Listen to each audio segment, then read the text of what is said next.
Assalamu alaikum урматтуу биздин каналдын көрөрмандары. Сиздер менен биз бүгүн сабактарыбызды улантабыз. Сабагыбыз бул бүгүнкү тема ана саидун би ликаика. Ат-тааруф деген бөлүмдүн, таанышуу деген бөлүмдүн экинчи темасына келдик. Ал ана саидун би ликаика. Мен сени жолуктурганыма кубанычтамын деген темада. Анын ошол сөздүктөр менен таанышабыз. Мынакей аль-муфрадат деп турат. Карайбыз. Унзур кара, вастами' ук, вакердир кайтала деген буйрук турат бул жерде. Ошол сөздүктөрдү эмне кылабыз? Окуп чыгабыз.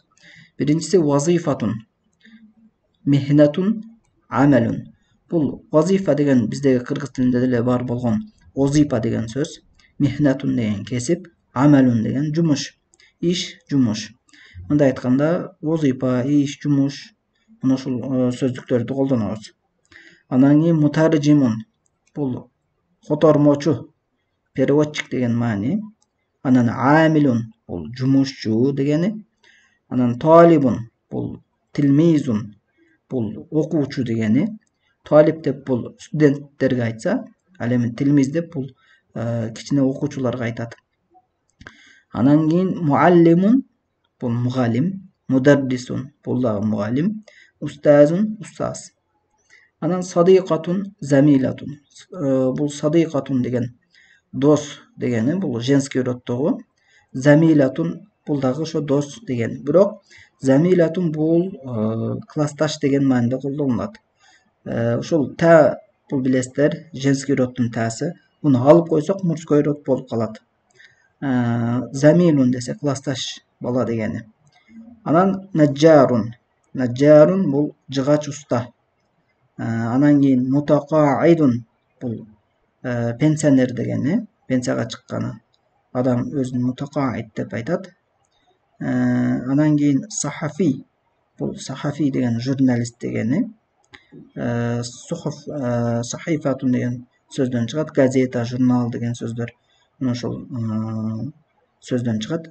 Анан сахафиюн болсо бул не, журналист болуп калат.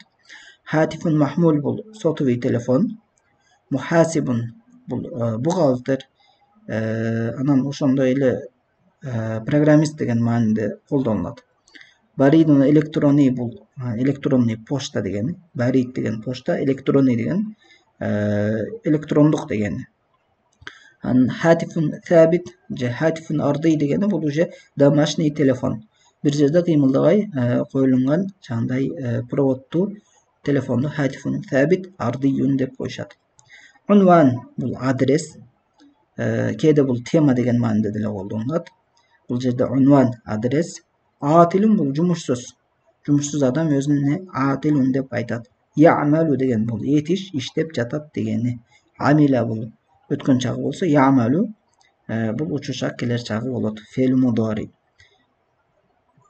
Биз мына ушинтип сөздүктөр менен таанышып алдык. Сөздүктөрдүн таанышып алгандан кийин эми бул жерде көнүгүү турат. Көнүгүү менен бир иштеп көрүңүздөр. Даирatan хавлал гариби кама фил мисал. Мисалдагыдай кылып бөтөнчө сөздөрдүн айланасына тоголок белги кой дейт. Карасаңыздар, бул жерде 3 сөз турат. 3 сөздүн бирөөсү ушул 2 сөзгө туура келбейт маани жагынан. Ошол сөздү тоголоктоп коебуз. Мисалы үчүн мутаржимун бул кесип, муаллимун бул кесип, хатифун болсо бул буюм, телефон деген маани. Ошон үчүн бул жерде хатифун деген сөз не болду? Бөтөнчө сөз болду. Буну белгилеп койдук. Эми мына ушул турган сөздөрдү сиздер өзүңүздөр видеону паузага коюп туруп, ушул жердеги сөздөрдү өзүңүздөр таап, издеп белгилегенге аракет кылыңыздар.